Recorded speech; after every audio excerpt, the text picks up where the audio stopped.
No. Muy buenas noches, bienvenidos a la lectura número 2, esta clase de Cuando papá lastima, historias de perdón para hijos con el corazón herido. Hoy vamos a ir a nuestra segunda lectura con nuestro segundo ejercicio de liberación emocional. Quiero darte las gracias porque estás acá. Y bueno, vamos a centrarnos, entonces les invito a cerrar sus ojos, a respirar profundo. Tomamos un par de respiraciones. Voy a pedir guía yo de protección, voy a pedir al Arcángel Miguel que nos abra nuestra comprensión y nuestro entendimiento y que nos ayude a sanar esos aspectos con respecto a nuestro Padre, que están listos para sanar aquello que nos cuesta trabajar, que nos cuesta asimilar, que hoy, a través de esta lectura y esta energía que estamos abriendo, pueda abrirse el camino hacia el perdón y hacia nuestra liberación, con total gracia y facilidad. Que se abra nuestra conciencia para vivir en plenitud en el aquí y en el ahora. Gracias, gracias, gracias. Respiramos profundo. Exhalamos. Y abrimos nuestros ojos. Bien, voy a empezar a compartir pantalla para iniciar la lectura de hoy.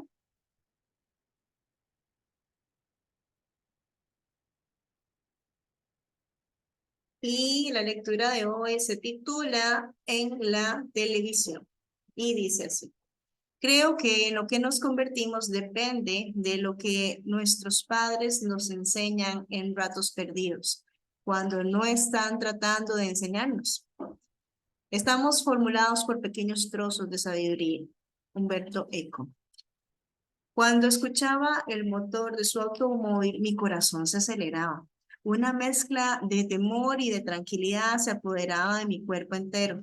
Temor porque mi padre representaba todos los castigos posibles y tranquilidad porque sí había vuelto a casa.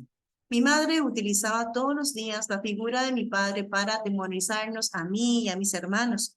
Cuando sentía su autoridad debilitada ante nosotros, acudía a la imagen de mi padre. Esto es lo que va a saber tu padre cuando llegue, los va a castigar.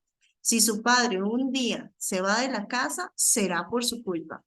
Eso es por eso que todos los recuerdos de mi infancia están plagados de temor. Muchos años creí que mi padre era una especie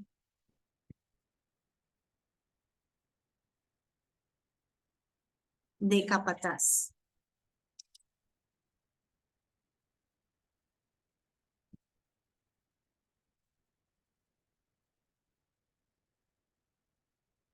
Un momentito.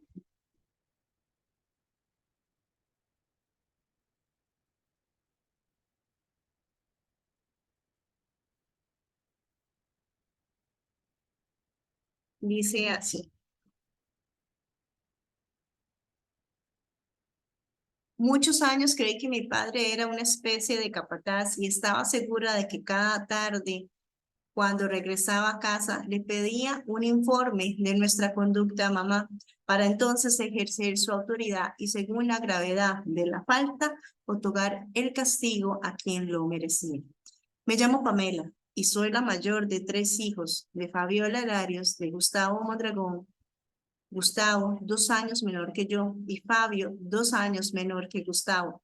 Por ser varones, disfrutaban más de la convivencia con mis padres. A ellos los llevaba a clases de fútbol, soccer, desde que cumplieron los 5 años. Los sábados salían muy temprano de la casa con sus maletines y sus uniformes y regresaban al atardecer. Mi padre era americanista, de hueso colorado, como acostumbraba a decir, y mis hermanos heredaron su pasión por ese equipo. Mis sábados eran destinados a acompañar a mi madre al supermercado y a visitar a la abuela. Recuerdo que alguna vez le pedí a mamá que me dejara ir con ellos al partido de fútbol, pero no me dejó ir porque eso era asunto de hombres. Estoy convencida de que no tuve padre presente, pero ausente en gran medida en la dinámica familiar. De alguna manera estaba determinada por las creencias y costumbres que mi madre ponía. La separación por géneros en el interior de mi familia hizo que durante toda mi infancia conviviera muy poco con mi padre. Tal vez por eso jugaba a idealizarlo, a imaginar cómo era. Siempre sentí mucha curiosidad por saber cómo sentía en realidad, cómo pensaba, y me cuestionaba si en verdad era el ser humano que nos describía mi madre. Con los años he constatado de que cada hijo puede desarrollar su propio concepto de unos padres, porque aunque hayan sido los mismos, cada uno tiene una imagen particular de ellos. Cuando entre hermanos hemos llegado a platicar sobre nuestro padre, me ha quedado claro que cada uno conoció a un Gustavo distinto. Mi padre nació en el pueblo de Oaxaca llamado Tuxtepec. Creció en el seno de una familia numerosa, 8 hijos, 4 varones y 4 mujeres.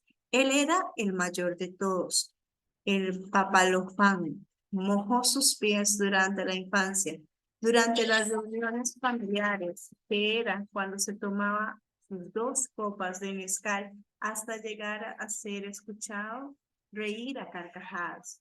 Mi abuelo había sido un padre rígido por sus vástagos y además murió joven, a los 47 años, dejando a la abuela con una carga de la familia sobre sus hombros y una viudez que la convirtió en una mujer taciturna y amargada. La amargura caló en los corazones de sus hijos, que abandonaron la casa materna tan pronto pudieron. Se fueron uno a uno y se esparcieron por todo el territorio mexicano. Mi padre tiene hermanos y hermanas esparcidos por diferentes regiones.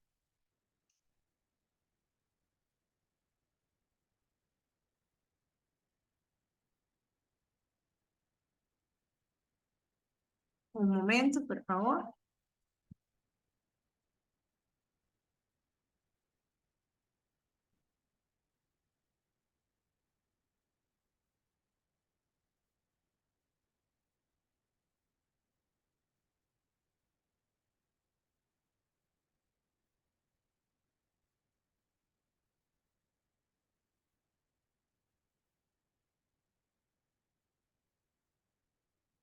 Desde la zona del istmo de Texapec hasta la ciudad fronteriza de Tijuana, unos se casaron, otros se fueron buscando fortuna o siendo una novia o consiguiendo una novia. Desconozco los detalles, solo cuento lo que sé. Mi padre tenía 25 años cuando murió y el abuelo asumió por un par de años el rol de hijo mayor y protector del clan, pero al ver que cada uno iba en busca de su propio destino y agobiado por el carácter de la abuela, decidió también emigrar y encontró un trabajo en la ciudad de Puebla, allá en Tuxtepec. Se quedó la abuela y dicen que murió de amargura los 3 años de quedar viuda. Siempre que preguntábamos a nuestros padres sobre su noviazgo y el día de su boda, tengo que admitir que era mi madre la que tomaba la palabra y se ponía a describirnos la tarde en que mi padre la conoció en una fiesta de cumpleaños de una amiga. Y fue el amor a primera vista. También nos decía que mi padre se le estaba yendo el tren. Fue directo con ella y a los 6 meses le pidió fuera su esposa. Mi padre tenía 30 años y mi madre 22. Se sumergieron en un matrimonio que aparentemente era estable y tradicional. Mi padre trabajaba en una fábrica de cerámica, de la cual llegó a ser socio con el paso de los años. Mi madre se dedicaba al hogar y cuidaba a los hijos. Sin embargo, siempre tuve un padre ausente. Era una ausencia presente, es decir, ahí estaba don Gustavo viendo la televisión los domingos y todos alrededor suyo, pero él y sus pensamientos conformaban un mundo propio que solo era interrumpido por el gol de algún jugador estrella o por la voz de mi madre pidiendo que nos llamara la atención por alguna travesura que cometíamos. Mi padre obedecía si esa era la palabra. obedecía y nos decía, compórtense o tranquilos. Si lo habíamos hecho, ameritaba algún tipo de castigo. Si se levantaba para encerrarnos en nuestra habitación o dictaminar que no nos quedaríamos, que esa noche nos quedaríamos sin postre o dinero durante la semana. Después regresaba a su mundo, ese mundo que estaba entre el televisor y su cuerpo, que desconocíamos todos, incluso mi madre. Con sus hermanos no era cariñoso. Su amor lo mostraba comprándoles pelotas, bicicletas y llevándolos de campamento de verano. Yo era afortunada de vez en cuando. Entre nosotros había instantes secretos y sutiles en los que afloraba la ternura inédita de su mirada y me acariciaba el cabello o me apretaba las mejillas. Si valoro un recuerdo de mi niñez, es esa tarde en que mi madre había salido con unas amigas y mis hermanos estaban haciendo tarea en el estudio. Mi padre estaba sentado en la sala viendo su acostumbrado partido de fútbol y yo llegué y me senté al lado suyo. Cuando vio que lo llevaba en mis brazos un cuaderno de dibujo y me lo pidió y comenzó a hojearlo. Le gustó una jirafa pastando que dibujé con crayolas y me dijo que era toda una artista. Me sentí importante. El reconocimiento de un padre es un bálsamo maravilloso sobre el corazón de un hijo. Yo tenía 7 años, hoy tengo 40 y no lo he olvidado. Pasaron los años, los hijos fuimos creciendo y nuestros padres haciéndose viejos. Mi hermano Gustavo salió de la casa para irse a vivir a Monterrey y estudiar mecatrónica. Fabio se hizo vegano, le dio por la meditación y se fue a vivir a la India con una novia que conoció en un encuentro espiritual. La más alterada ante las decisiones de mi hermano menor fue mi madre. Mi padre solo atinó a decirle, es tu vida, ya eres mayor de edad, solo te pido que seas independiente y no nos, solo te pido que seas independiente y no nos pida que comulguemos con tus ideas. Con el paso del tiempo se hizo más evidente el mundo alterno en el que vivía mi padre, un mundo inaccesible para nosotros. Mi madre se puso a estudiar la Biblia y se dedicó a hacer un sinfín de actividades religiosas con su nuevo grupo de amistades. Mi padre se compró un televisor inteligente y con esfuerzos aprendió a dominar sus funciones. Luego se dedicó a acampar frente al aparato durante tardes enteras. El negocio ya no demandaba tanto su presencia y pasaba en casa, pero su mundo personal siempre metido y siempre ausente. Yo me convertí en una coleccionista de penas de amor. Nunca me gustó la escuela y apenas terminé el bachillerato, me dediqué por completo al comercio. Con ayuda de mi padre, abrí una tienda de artesanías en el centro de Puebla. Todo parecía ir bien hasta que conocí a Julián, un bajista que tocaba en un grupo en un bar de moda. Me enamoré y le entregué mi alma, mi cuerpo y mi estabilidad económica, porque nunca traía un peso encima y encontró en mí una prestamista sin intereses ni plazos. Cuando terminó la relación, también mi negocio estaba en la quiebra. Otra vez mi padre me rescató. Me llevó con él a su negocio y me dio trabajo como secretaria del gerente. Ahí conocí otra cara de mi padre. Me di cuenta de que era un hombre admirado y respetado por sus trabajadores y que tenía fama de honesto y justo. El hombre castigador e injusto que en mi infancia había construido mi mamá con discursos no era el que trabajaba ahí desde hacía más de 20 años. A través de otros comencé a conocer más de mi padre. Descubrí que tenía un sentido del humor que rayaba en lo sarcástico y que tenía en su escritorio una colección de poemas de Neruda. Supe por parte de varios trabajadores la anécdota del perro solovino.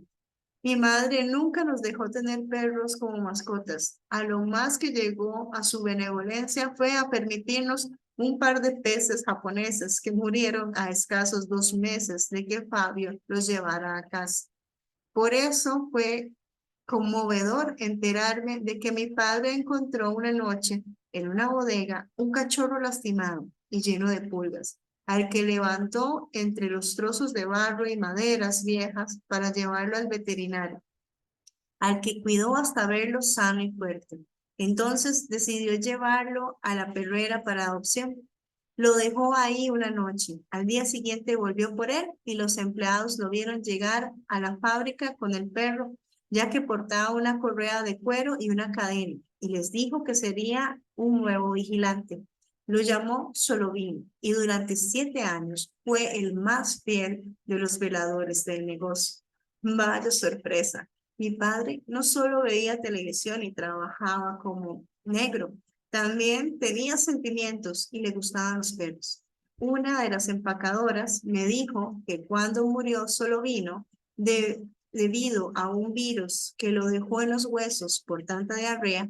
Mi padre se encerró en su oficina y más de uno de los trabajadores lo vio con los ojos llorosos por la partida de su fiel amigo.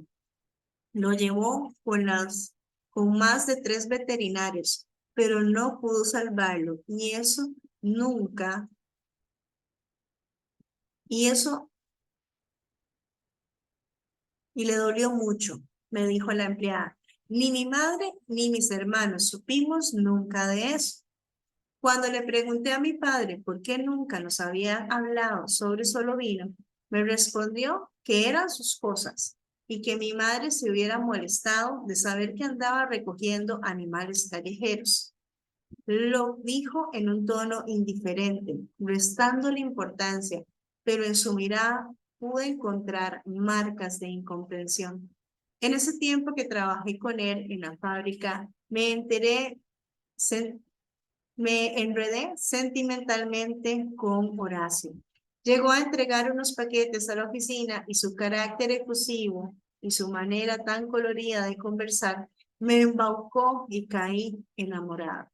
Otra relación desastrosa.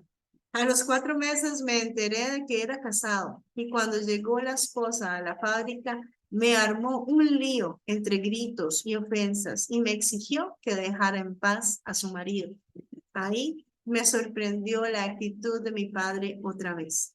Me llamó a su despacho y me dijo, Pamela, deja de ver a ese hombre. Aquí no ha pasado nada. Medita sobre ese asunto y pasa unos días en casa. Regresarás al trabajo cuando lo crea prudente. Y a tu madre de esto ni una sola palabra. Recuerdo perfectamente su mirada al decirme eso. Era una mirada comprensiva y compasiva, una mirada que delataba la responsabilidad propia en mi falta, como si al fallar yo fallara él. Lo abracé con fuerza y con mucho cariño. Ese fue el inicio de una nueva relación con mi papá.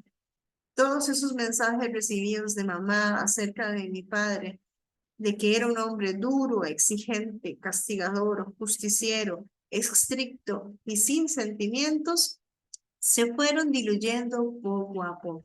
Al conocer a mi papá más y más, decidí ir a terapia porque no podía seguir teniendo relaciones tan efímeras y poco saludables con el sexo opuesto. Me sentía perdida, caminaba en el túnel de la vida, pero al parecer comenzaba a percibir luz al final de ese trayecto.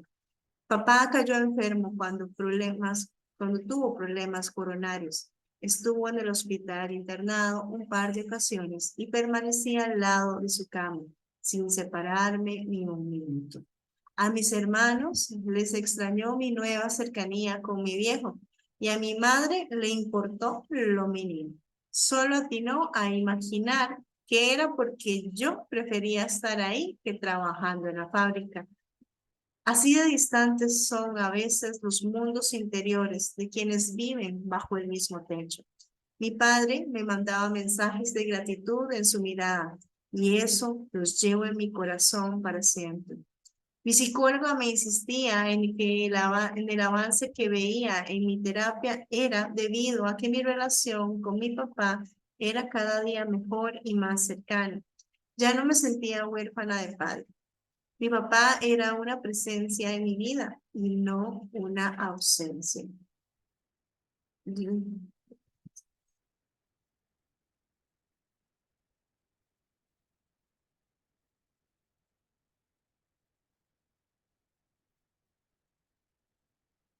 Durante su segunda estancia en el hospital conocí a Rodrigo, un joven médico internista originario de Morelia.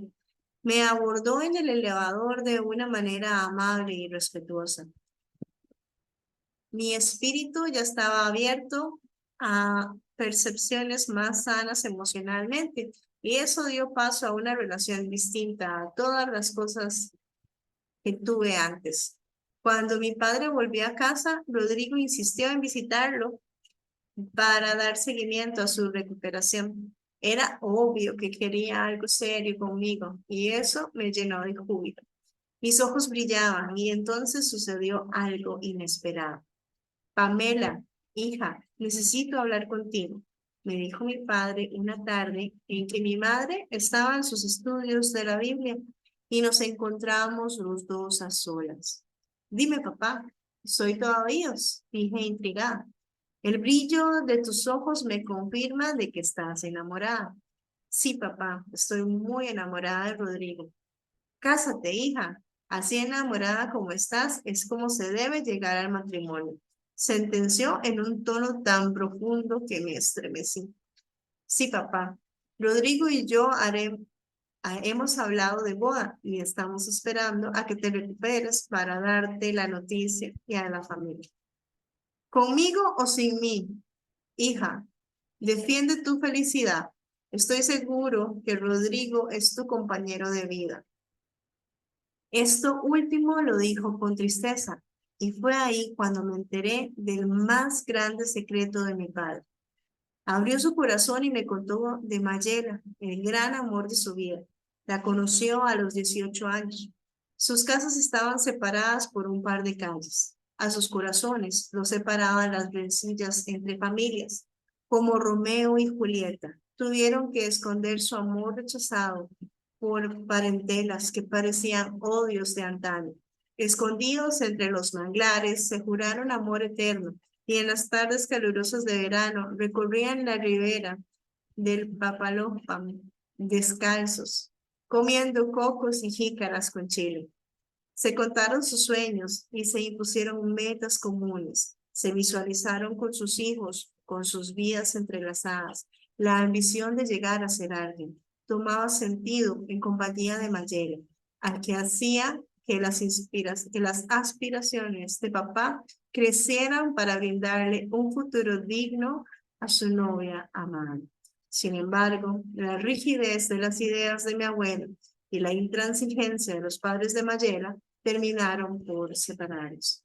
Después de varios días de no poder comunicarse con ella, mi padre se enteró por un vecino que la habían enviado a casarse a Oaxaca, la capital del estado, con el hijo de un conocido de la madre de Mayela.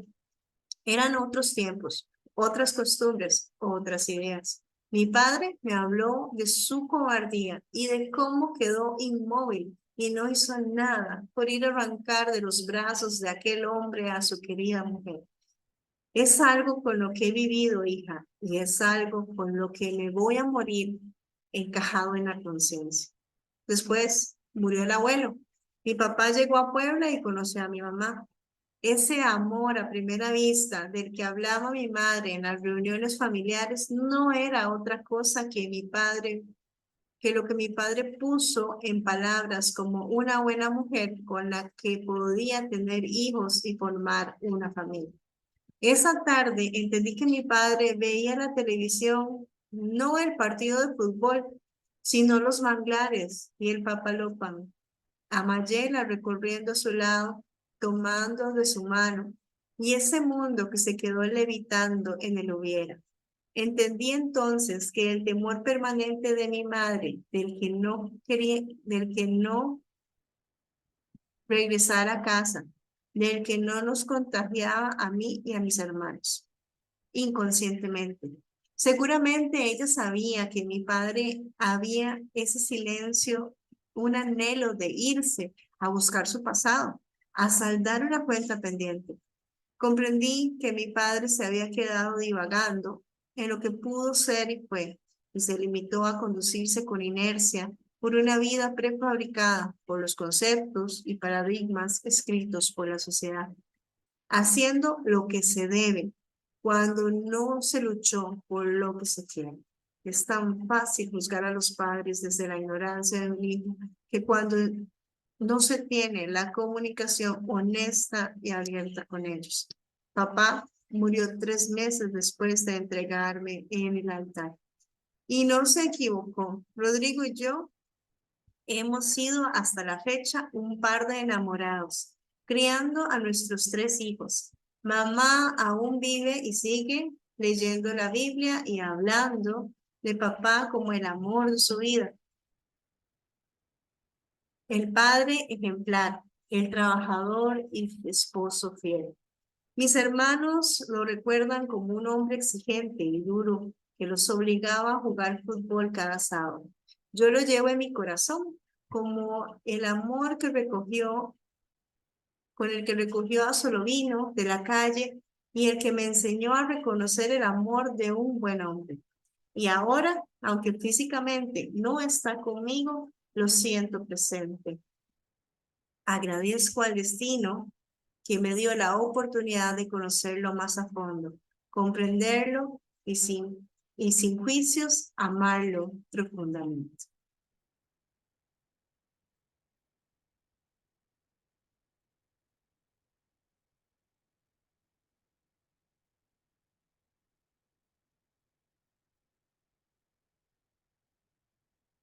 Bien, vamos a hacer el ejercicio de liberación emocional. Algunas veces en la vida no tenemos la oportunidad de conocer realmente quién es una persona especial, sea un familiar, que son los que más cerca podrían estar algunas veces. ¿Quién es verdaderamente alguien? Dentro de la visión de las madres está el acceso al padre. Si nuestra mamá no nos da acceso, consciente o inconscientemente, vamos a tener una especie de desconexión, ya que mamá nos da la vida y esa lealtad hacia la vida también es a veces condicionada por acercarnos a nuestro padre. Si su relación funciona o no funciona, también se ve condicionado nuestra cercanía a él o no. En este caso, esta pareja estaba siempre unida y el padre era, ¿verdad? La amenaza constante, ¿no? El miedo profundo de que él se fuera, también por la historia que él llevaba atrás. Y esta vida que él llevaba, por hacer lo que se tiene que hacer, como menciona en el libro, eso, el no luchar por lo que se quiere. Y es como estar, como morir 2 veces, vivir una, pero morir 2 veces.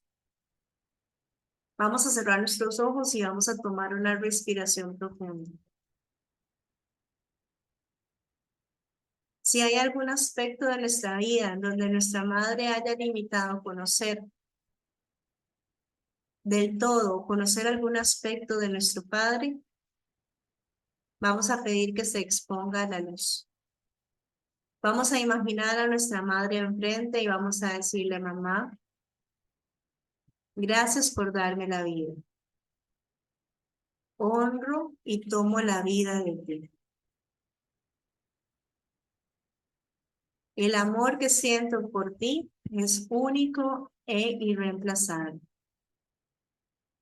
Por favor, mamá, permíteme acercarme a papá.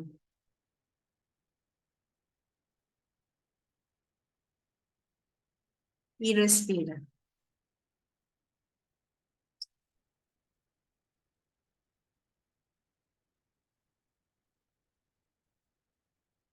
Y si no estamos hablando con nuestro padre o tal vez ya no está vivo o no tenemos comunicación con él o la comunicación no es muy buena, Vamos a mandar un mensaje a la conciencia. Vamos a imaginarnos enfrente de nuestro Padre, o lo que como imaginamos que es Él. Y vamos a decir lo siguiente: papá, gracias por darme la vida. Tomo la vida de ti. Si ha existido una distancia entre nosotros, quiero que sepas que hoy mamá me ha permitido acercarme para conocer quién realmente eres. Y vamos a respirar.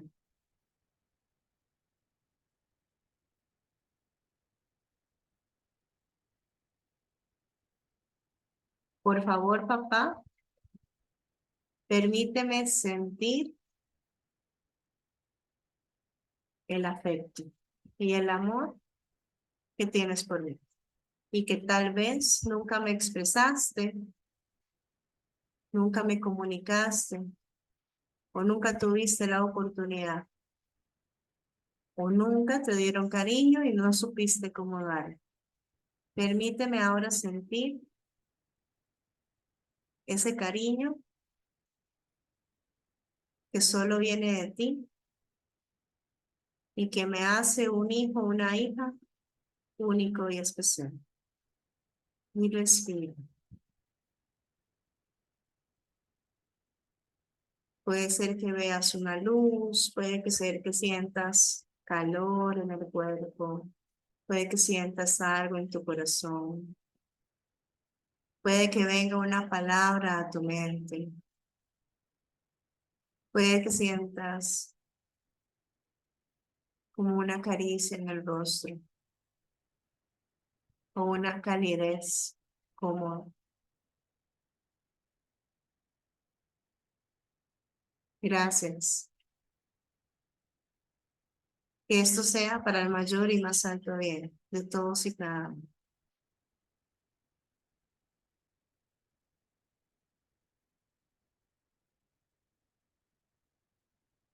Respiramos profundo. Exhalamos. De nuevo una respiración profunda. Exhalamos. Una última respiración profunda. Exhalamos. Y abrimos nuestros ojos. Muy bien. Este es el ejercicio por hoy. Los espero mañana. Una historia más de perdón, una forma más de podernos conectar con nuestros padres, con esa historia de ese masculino, para ir sanando, ir aliviando, ir resignificando cualquier tipo de herida o situación que tenemos con él. Desde ya, muy buenas noches y excelente semana. Nos vemos mañana.